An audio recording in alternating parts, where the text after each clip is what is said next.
Hey. Oh, pretty good, sir. Got your note, and I would have to, I wouldn't want it built around me, No. and I'd want it to feel that if I couldn't come, that'd be all right, but I'd love to, and I have nothing else. If I feel up to it, and I don't go out of town or something that I'm not aware of at the moment, I'd just love to be there. All right. No, I wouldn't intend to tell you. Tell your sweetheart. Well, the only reason I wouldn't even mind that, I don't mind you telling whoever you're going to be. I just wouldn't want them to be disappointed and feel like I'd let them down or told them a story if I didn't. I just keep fluid that way. But I tell Lydia, I just sure appreciate both of you thinking of me. All right, fine. We'll leave it like that. Okay, what did I see? I thought you had a pretty good answer to the Pearson thing. I think that's pretty ugly the way what they're saying. If they think that, they're telling people, Nick, that Bobby got them investigated so that I could get the blame for it, and that Pearson has declared war on me. That he knows that really I have no basis on it, but that he's doing it. Now, I'll tell you, I don't. This gossip's no point in it, but Walter Jenkins was over at the Madison Hotel for some reason or other. I haven't seen him or talked to him since he left me. But one of the boys that came in this morning that saw a mutual friend of theirs from home said Jack Anderson came up to Walter yesterday and told him all this stuff and said that this is what's happened. Walter told him, said it's utter nonsense, says the president told all of us to never call McNamara or any other cabinet officer on anything unless he asked him to do it, and he told us that he'd never do it on a contract or on a case, that that's entirely up to the people involved. And Anderson said, well, I rather think that's it myself, but the old man has declared war on him, and from here on out you're going to see so-and-so and so-and-so.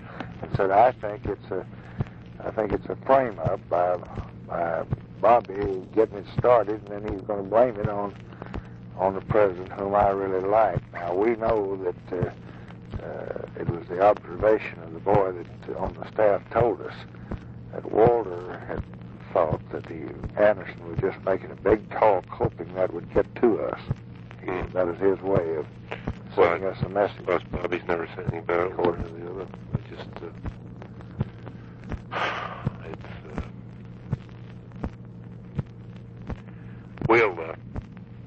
I don't see. The thing is that except for possible internal revenue stuff, Mr. President, I doubt very much that there's anything in those documents.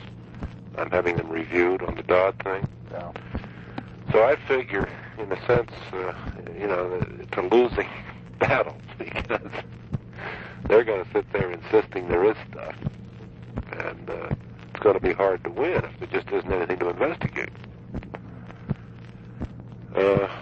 With respect to Dodd, because then they're going to, say it's a cover-up and it's a this and it's a that. As far as the other investigation's concerned on the leak, we're not going to ever find out who did it. Yeah, the committee, his employees. Yeah. I'm sure that it was both past and present employees, but I don't know which ones. And most of them just won't talk about it. Won't discuss it. Either that or deny that into doing it. So past employees won't talk about it. And I think in any event, it'd be an awfully difficult thing to do anything about. Well, you start clobbering people for leaks, and I don't write a column every day. That's right. I have this feeling that my relationship has been, I know both of them and known them for a long, long time, and I have no obligation to do anything good or bad to either one of them except to be fair, and it's not my job anyway, and I can't run that department. And I hope you really make it clear to both of them or anybody else that that's the way it's being run. I think you did make it clear. I try to make it clear to everybody. Because it's true and it's important. Well, I have a nice letter from Mr. Pearson. It's interesting in the light of that column. his letter to me, which I'm in the process of answering, starts off, "Thank you for listening to Jack Anderson and me. We appreciated your courtesy and patience. We also appreciated your promise to enforce the law regardless of politics in the case of Senator Todd."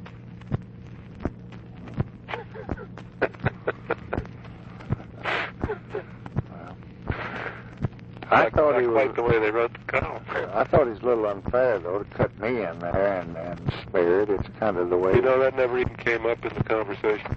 That's the way Bobby Baker, though, was started in the Post with them. Yeah.